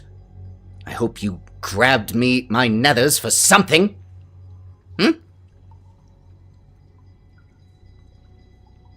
Melon, what did you find out? Oh, I can't do it right now. It doesn't sound like it's the kind of curse he's capable of fixing. But that doesn't mean it can't be fixed, just that it's a little bit beyond him specifically. Kind of puffs up a little bit. Well, then tell the lion if I ever return to my beautiful form, he owes me dinner for that. You've got a hot date later, Melon. Also, Melon, that did not take a spell slot, just so you know. Oh, you sure? Because I'm it willing to give it up. did not even... There's no reason that should consume a spell slot for you, because it had no Your chance call. of having effect. No. Take that back.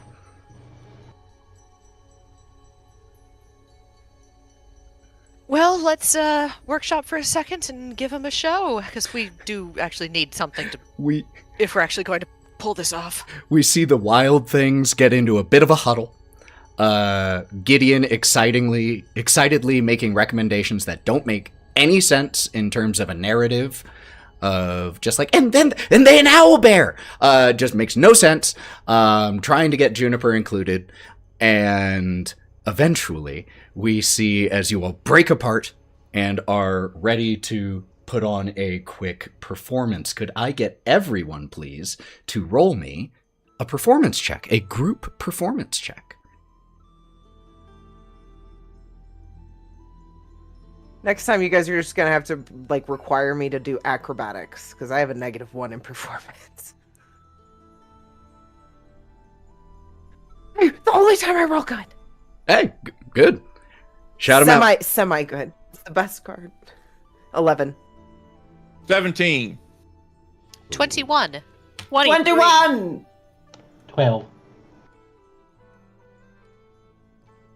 And if I can maybe use, like, minor illusion, kind of sprinkled throughout there to kind of amp up some of the lower numbers, like when people kind of, like, trip, or I can, like, sprinkling, like, the clang of swords and, like, dramatic music. Absolutely. And I can use prestidigitation to do, like, little lights and, like, puffs of fire or smells and stuff. Yeah, is there any...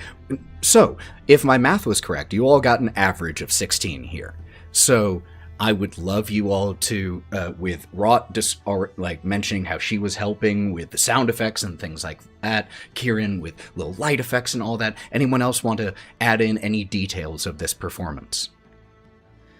V would be pulling out. Oh, sorry, Otto first. Otto, go for it. Okay. V would be in the background of the whole scene, pretty much in the back, having pretty much a lot of different fabrics. She'd be pulling them out and sort of doing a dance with the fabrics that allowed a whole little backdrop of a scene. Whenever it became more ocean or something sky related, she had the blues and the cool colors, and then the warmer colors coming out and like that. Like an interpretive dance, but the set. Okay, I love it. Take a luck point. Maybe thaumaturgy just to project voices better. Beautiful. Nothing like those loud, sonorous voices to really give the gravitas of the performance. Take a luck point. Absolutely. Otto. Otto would be doing the most modern dance of fighting that you could think of, with using the bow and an arrow and his swords, while incorporating Gideon as him following in my footsteps as well. Your squire! Prince Gideon. Oh, Yeah, Prince Gideon. Oh, goodness. All right. Prince Gideon, because technically he is Prince Gideon, because he's my son. So yes, Absolutely. Take a luck point. Bodhi. yay. Bodhi is going to use Juniper's size advantage as well as his own to, okay, Grogu, just get on the back of here. And he's going to try to sit on her back, and he's going to hold his trident up as if mounted in combat, giving her scratches, encouraging her to rear up slightly and give a sound to the point where when her feet hit the stage, you have this thunderous sound of these heroes coming in. And I think for us, like, one of us is perched on each of Melon's, like, biceps, like he's got Kai on one. Oh and no, what I got going on like, is I big got my wings arms out. behind my back. Each of you are in one of my hands, so like one arm of each of yours is out. So that it looks as close to a three-headed creature as you can simulate here, with Melon in the middle, Kieren on one side, Wraught on the other, waging battle against a turtle mounted on a owlbear, a herringon archer with Prince Gideon along fighting behind, and all the while the incredible, beautiful scenery behind telling the story of this combat. And how does this little performance end? With the beast slain, but the heroes grievously injured. Who is the one of the heroes who survives the fight? The Gideon. prince. Gideon. Same page. Let me... All right, you all insisted that it be public before, so I'm just going to roll a performance check for Gideon. Even with a -2, okay. even with a -2, Gideon gets a 15. And so, as Bodhi and Juniper and Otto lay slain on this battlefield, the scenery behind going... Oh, and the beast. The scenery behind going... V. No, V's the scenery. No, V's in the background. I am the sky. And it struck out in rain. I'm everything. Backstage It's props. sad raining now. I'm the blood Costuming. that's flying out just randomly. Yeah, with the beast having been slain, two of the heroes laying here dying, the scenery behind going from a victorious sunscape orange color to a darker blue that evokes the feeling of rain and storm clouds. We see Gideon collapse over the forms of Juniper and Bodhi and Otto. No! My family! The end, everyone, come on, now we do the bow. And he just immediately breaks character and We're gonna have hops to find up. some better final lines for that. It was unscripted, so I give him some props for having never seen play He's a one. bush. Anything workshop. Great improving. Good job. Yeah, bud. yeah. And the He watches a lot of Dropout on his iPad. Paratons, Tripod. the Greyhawk Moors all give excited bobs of their vulture-like heads with their large antlers, just the closest to snaps or applause that they can give in this form. And a few of them even lightly stomp their hooves where they are. Quite fine, quite well done. While I'm not sure if in our prime you would have concerned us much for bookings, you all have the making of quite a splendid troop amongst you. Well, sir, if they're going to be moving forward, perhaps you should tell them a little bit about what they should expect. We wouldn't want such talented young performers to meet an untimely end before they're able to get their first headliner billing. Yes, that. Well, I can only assume that you all, based off of your performance, are not thespians by trade? I mean no offense by this assumption. Some of us more than others. Mostly acrobatics, but Does monster by trade count? This was my first time. You were so good. Oh, she's new. Well, then I assume you know of Zephyrum? Oh, Just dear. doesn't ring a bell. Doesn't look like it, Morsha. Zephyrum's a dragon that lives up ahead. You Didn't know his name. This, We knew about this is the Does Zephyrum problem. like the theater? This is the problem with the young actors. They have no awareness of drama and simply lay the lines out there with no build-up or any... Oh, will you be quiet, old man? I've been on the stage since before you... Yes, I know.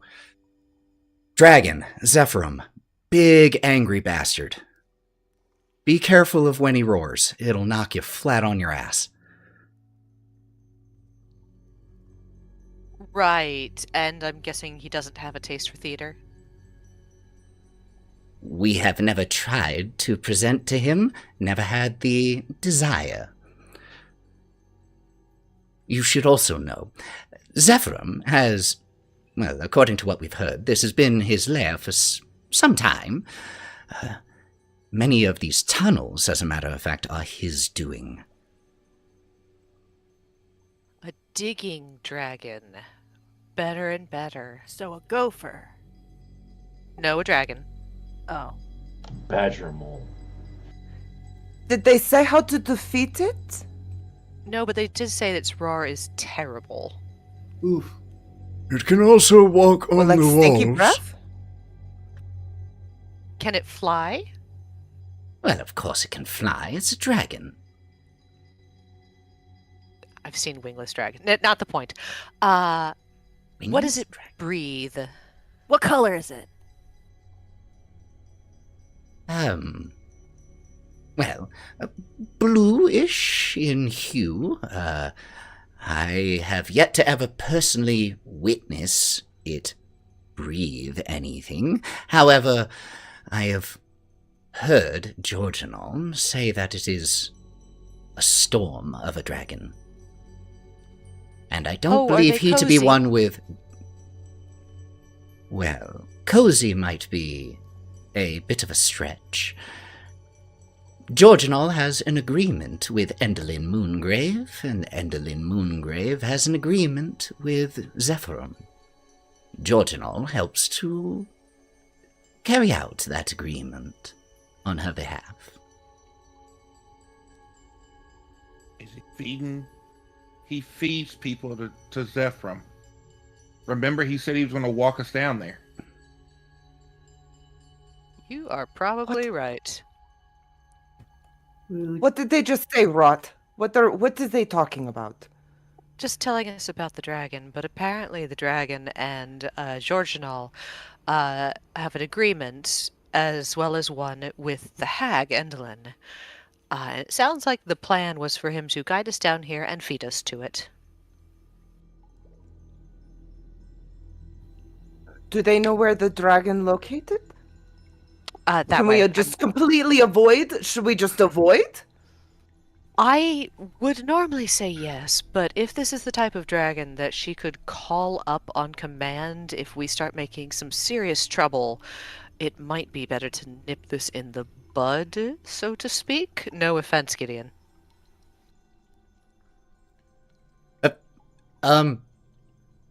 What's a fence?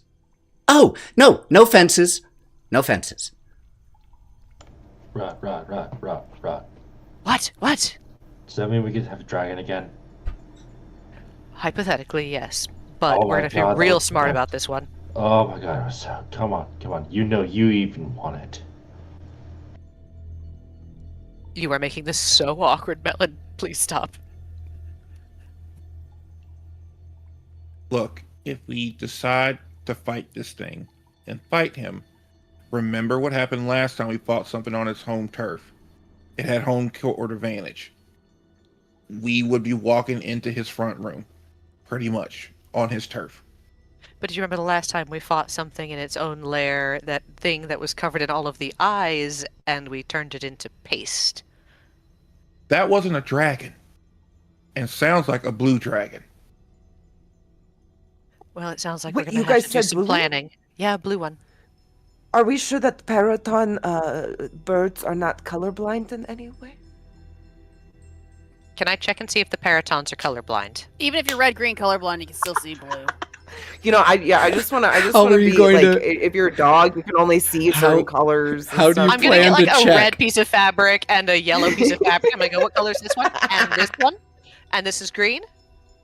I mean, one of the fun things about color perception is as long as you have a name for it, you might be seeing something different. But when you hold up something blue, they identify it as blue. Okay, it's definitely blue, guys. What Oh, color I'm is so this? proud of you, though. Look at Blue this. eyes for Yeah, lightning. great. As No, you start ice is doing a white one. As you start doing this colorblind test, Moldauer, who has just been grooming himself, just mutters, Is this really how we have to spend all of our time now, talking with any idiots who want to ask us what color things are? Just let them get Well, I was eaten. going to say, if the other thing you're doing is shitting on George and all, once we deal with that dragon, you're welcome to come Literally. outside with us. There's got to be something more exciting outside. But the Jabberwocky. Yes, like the Jabberwock. No, that was in the last realm. We know this great goat named Greg. Or Craig. I can't remember his name. Jerry. Hey guys, Jerry!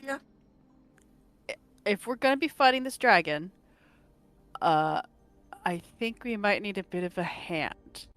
And once again, like freaking Yaka Warner or something, reaching into his pocket, he's going to grab out the basket of food that he's had since the Fields of Spring that you said acts as a hero's feast. yes, it does. So this They is want something. to top up with this. This is something that you picked up from Ilsa all the way back in Vale Crossing. So it's stale as hell. No, it still smells fresh. Well, as you pull the basket out, Kieren, it's empty. It's just a basket. But as you think on the person who gave it to you, you remember the smell of Ilsa's perfume. You remember that short time that you spent on that grassy hill outside of Vale Crossing together. And as you think back on her, right next to you, or right in front of you, a large gingham blanket, red and white checked blanket appears. There are 1, 2, 3, 4, 5, 6, 7 place settings, counting Gleam, that appear here. And food just begins to pop, pop, pop, pop, pop on the blanket and in the basket. There are blocks of cheese and fruit, a charcuterie board, and a number of pastries and breads that look very familiar to you, Kieren. Is there enough to give some snacks for the Paratons as well? Absolutely. I know they can't be included in it, but I want to give them snacks. Absolutely. Oh yeah, there you can make enough for 12 creatures here. So absolutely. Huzzah. So I have the Hero's Feast stat up on my computer here. So up to 12 creatures. This lasts for 24 hours, by the way. A creature that partakes of the feast gains several benefits. The creature is cured of all diseases and poisons, becomes immune to poison and being frightened, and makes all wisdom saving throws with advantage. And its hit points maximum also increases by 2d10, and it gains those hit points. So, do you want me to roll the d10s, or does everybody do it individually? Why don't you go ahead and just roll it, and everyone will get the same. I'm right now holding on to Melon so that Melon doesn't attack the food that's down in front of us. Restraint. 16. Gone in. Wow. 16 max. I rolled a 7 Holy and a shit. 9. Good job. Dang, on 2d10, that's huge. So everyone, your max HP increases by 16, or you said 16? Yeah, 16. Yep, 16, and it's not temp. It's your max. Yeah, and that lasts for 24 hours. Holy shit. Boy. You also will gain those hit points. So not only does it increase by 16, you are at that max hit And it point was level. immunities to what? Being frightened. Hang on, let me go back to the page. And It is poison. immune to Yep. poison damage Being and the frightened Damage, condition, and you make wisdom saving throws with advantage. Correct. Whew. All right. You all That's crazy. see this So feast good. come out. It's going to eat a full helping of this. I mean, there's a lot of food. It's going to take you an hour to eat all of this. So everyone can have a short rest if for any reason you need it at this point. Digestion. I was down 1 HP. I needed it. There you go. Roll any die. You'll get it back. I'm gonna take some of the food and like kind of grind it up and dig a hole in the dirt, put it down, mix it up, and then give it to Gideon. Just kind of sinks his roots into it. Cheesy. We're gonna work on your diet. Why do I know what cheesy is? That's especially weird because that was salami. Is that not cheese? Eat my whole meal. No, salami's meat. Meaty. Yes. He's looking And- over at Juniper, Gideon, just bro. nodding, going, "Good job, Juniper," because Juniper's eating and Juniper is course. basically eating a log of salami right now. And when I say log, I don't mean Love that for her. human-sized log of salami. I mean log-sized log of salami. Can Melon be going bar for Juniper? Absolutely, just Bam for bam. Bam for bam. just very cartoonishly, the two of you bite, just seeing which one of you can get And to then the there's a middle little, first. Lady in the Tramp kiss. Oh in the no, there's no middle. kiss. It's a fight. Go ahead and just roll me any d20. Let's see which one of you comes away with the middle. 18. I got 17. Holy Yes! shit. You get there just a millisecond before the owlbear and manage to rip it away. Now, she didn't quite realize you were playing a game. She was just eating that paste because she's an owlbear. But, yeah, you managed to get 51% of the log of salami, and you are quite stuffed. Impossible. Continue eating. It's in character. It's an actual stomach of holding. Anyone else wanting to do anything over the course of this feast or anything? Yeah, Wraught? Just a thought. The Periton said that it has a really bad knock your ass down roar. So, I mean, I'm assuming that, for light or whatever, we have a couple of candles or something. Can I start making us earplugs out of candle wax? Sure. Absolutely. It might not help at all, honestly. With the dragon roar, I don't know if candle wax is going to cut it, but I don't have any other ideas. Take a luck point anyway. I love it. We'll see. I mean, if they took the time to warn us about that, that feels important. Okay. Anyone else wanting to do anything? V's just continuing to whittle the thing she was whittling earlier. Got it. Gonna meditate and snack. And probably smoke a joint.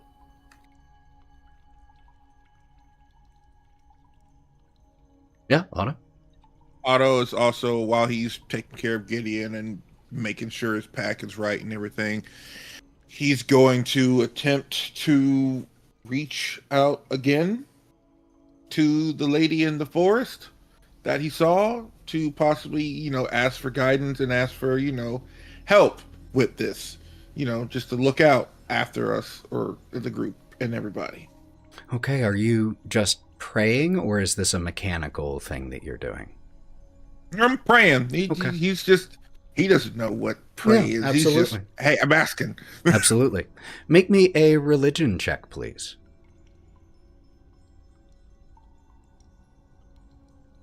13. 13. You don't have any visions or anything like that, but the simple act of prayer, of having that moment of reflection and calm and connection, even a distant one, with the Lady of the Forest.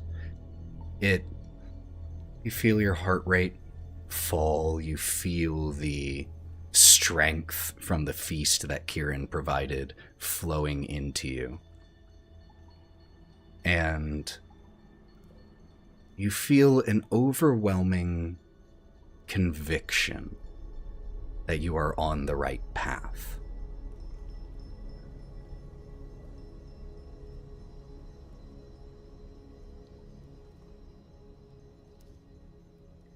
Feels right. Okay then. If Feywild provides, and I'll listen.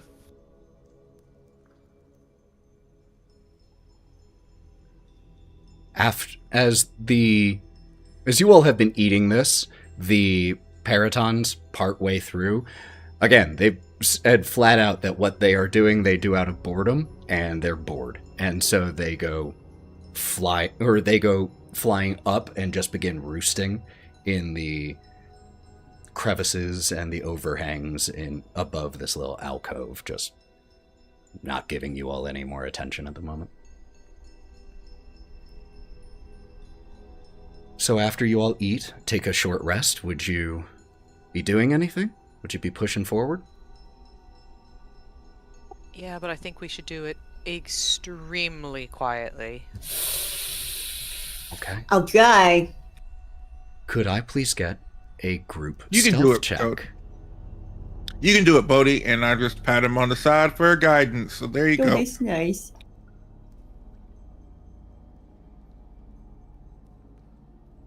Jesus Christ, I got a 1 anyway. Is there And that something one? I can do about this? Something No, you I got can a do 2 about it? minus 1, actually. I mean, And a you could 1 on my silvery keyboard. barbs if you wanted. You could silvery barbs Bodhi's failed roll. Use your guidance. I'm Use just your seeing guidance. if there's like I I did. have something. You You gave me haven't- 1. Yeah, you have luck Right? points. Yeah. No, it's when I make an ability check. Fuck. Sure, I'll silvery barbs. And you can then Don't give me you can Bodhi. give Bodhi the I'm advantage. gonna go up to Bodhi and I'm gonna take my claw and poke you right between the eyes. It's like you were about to trip. Try again. Oh, holy shit. Oh. And you get to give someone advantage with silvery barbs, so you can give Bodhi advantage I'm on gonna this check. give it to Bodhi again. Okay. Thank God. Because So now you get to reroll with advantage. Oh my god. That's pretty cool being able to do that, not gonna lie.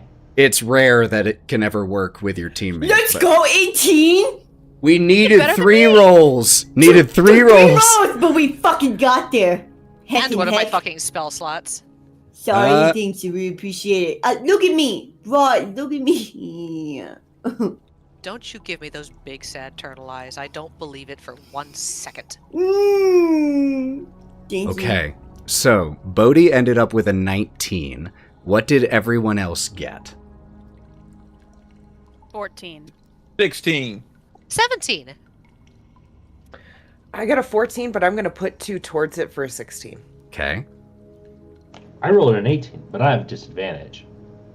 I rolled a 13 plus 2, 15. I'm going to pump 3 points into it for an 18. All right, my man, you got to give me the total when you say that, because I was using a calculator and I had to delete the total 18. like 4 times. It was like, it was an 18, but it wasn't an 18. It was a 13, but I have a plus 2. It's a 15. Then I had, damn it, man. 18. All right, so we ended up with an average of 16.6 repeating. So 17 rounding up. Okay. You all quietly ventured deeper into the Howling Mind's lower layer. Let me adjust one thing here really quick, y'all. Get my ambiance going.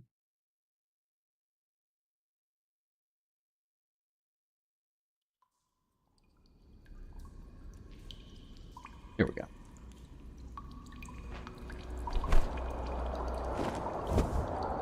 Ooh, don't like that. Don't like that.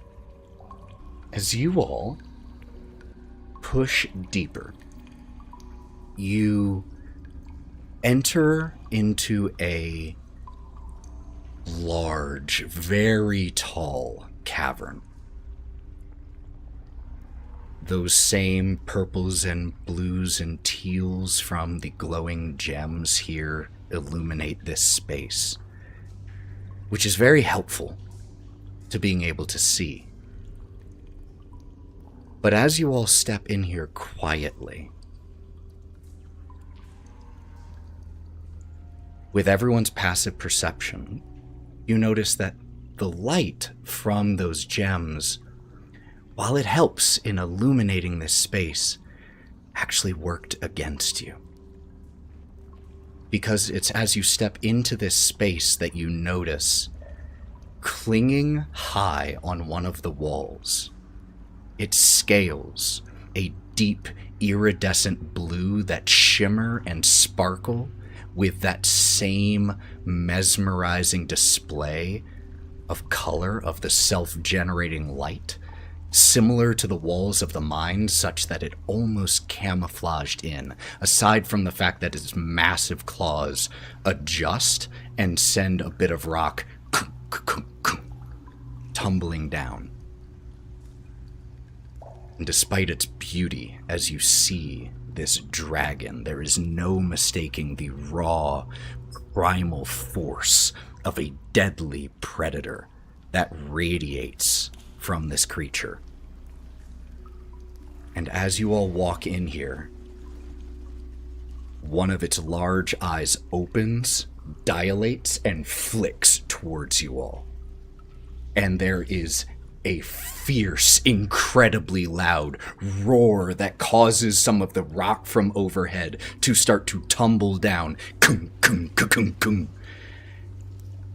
And as it roars and begins to push off of the rock and fly towards you all, preparing to strike, that's where we'll pick up next time. Of course it is. Of course it is.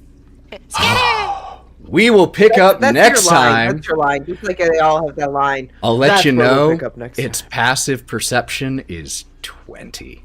You all were very close. That would have been so very hard close. to get. It was I should've put very every luck close. point in. I should have put every luck point in. Whew! We will start off next time with a dragon fight, y'all. So come back for episode 68 of The Wylde Beyond to see what happens as the wild things take on the dragon, Zephyllum. Thank you all so much for being here tonight. What an incredible crowd here in the stream. Thank you, thank you, thank you. Before we head off, please don't go anywhere because we're going to raid, and I want to let these incredible people let you know where you can find them. So, Sally, where can people find you when you aren't here rolling dice? Hey, you guys, Sally Quinn Creations. You can find me everywhere. It's Sally Quinn Creations. We're rocking on Twitch all the time. We're on Instagram. We're just trying to stay sane. Make sure you stay sane and take care of yourself out there. Thank you, Ethan. Thank you. Sarah? I'm Sarah on various. Oh my god, that was the most terrifying sound. On most platforms, you can find me as Califrac. I don't really post much, but come say hi if you want to. Mav?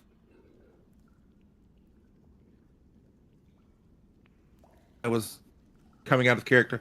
Hey everyone, it's your favorite black on the internet here. You can find me here on Twitch at digitalclubhousetv, where I play a wide variety of video games. I'll be live tomorrow at 2 p.m. Eastern Standard Time with the homies playing, I think, Marvel Rivals or Fortnite. It doesn't matter. We're playing something cool. And then I'll be back again on Wednesday at an earlier start time at 7:30 p.m. Eastern Standard Time, where I'll be trying to finish up Life is Strange Before the Storm so I can go ahead and start on double exposure because I have till March 26th to finish that until the next one comes out. That's so my we're birthday. just doing everything. Wait, it comes out on March there you go. 26th? Correct. Oh, it comes out on my birthday. Have fun. I know what I'll be doing. Melon. Morgan, excuse me. Close enough. Right here, not online. Working on models. And he's doing great. Really proud of his painting. He should start posting it. Joe. No. Hey guys, I'm Joe. Usually you can find me on Etsy, making dice, but right now I'm on a very much deserved break, my first one in 2 years. But when I reopen, I'm hoping to have some big chonker dice available and a whole bunch of new designs, so look for that in February. Otherwise, you can find me on most social medias under dicedragonjo, where I will hopefully be posting some new art for this campaign soon, trying to take advantage of this nice relaxing break to, do some other hobbies. I heard there was a GIF in the works. Maybe. And Lauren, where can people find you? I'm here. The other half of Thousand Faces cosplay. I'm doing shenaniganry and mostly gaming. I'm playing South of Midnight currently on hard mode, baby's first hard mode game, basically. So come and watch the shenaniganry. I did mention shenaniganry, right? Legitimately, I think it is your first hard mode game that we didn't play co-op It is, together. yeah. Yeah. You've It done sure Halo is. and Gears on hard. Yeah, but it of was course. Co-op. I mean, but this is solo, baby. Proud of you. Okay, So but proud anyway, of I'm you. doing that Monday. Okay, bye. Be good to yourself. Bye. My name is Ethan. You can find me as the Buff DM or the other half of Thousand Faces Cosplay if you want to see cosplay stuff, and I'm the Forever DM here on Go Buff Yourself. Check out Go Buff Yourself on YouTube or anywhere you get podcasts. Let's go ahead and start a raid. They are playing some Curse of Strahd using the She is the Ancient module, which is a Nice. great version if you want some guidance on how to run Strahd as she, as a woman. And I am a big fan of Femme Strahd. Both of my home game and City of the Crimson Tower use a Femme Strahd, and I think He's it's got the best women way. just falling They're over the for this fucking Femme best. Strahd. Oh, so good. That's a good girl. That's a good girl. It's a tough time look at out. Lady Dimitrescu. It works. It works. It's a tough time out there, friends, so be extra good to yourselves. Take extra time for yourself for the simple things so that you can also stay aware, because we need you to stay aware, y'all. It's a very tough time. And until we see you next time, we'll be back here before too long with another stream. I think it'll actually be... we'll be streaming some pre-recorded, some past episodes on Sunday. So if you want to watch the second episode of Under a Crimson Moon, we'll be streaming it here, 1 p.m. on Twitch, and it will be dropping on Go Buff Yourselves YouTube. Crooked Moon. Do you What did mean I Crooked say? Moon? Under a Crimson Moon. You See, can find, Crimson Tower. Crooked I Moon meant and Crimson Tower. Under a Sounds Crooked metal Moon. as hell. Actually, it sounds pretty. It fucking sounds great. cool. I've only got So, 15 get seconds. on it. I've only got Yeah, 15 we're seconds looking before the at raid Under happens Crimson Moon. automatically. That sounds So I love you all. Take care of Oh, yourselves. shit. Be good. And until we see you next time, stay wild, y'all. Bye, everybody. I was up against the clock on the raid.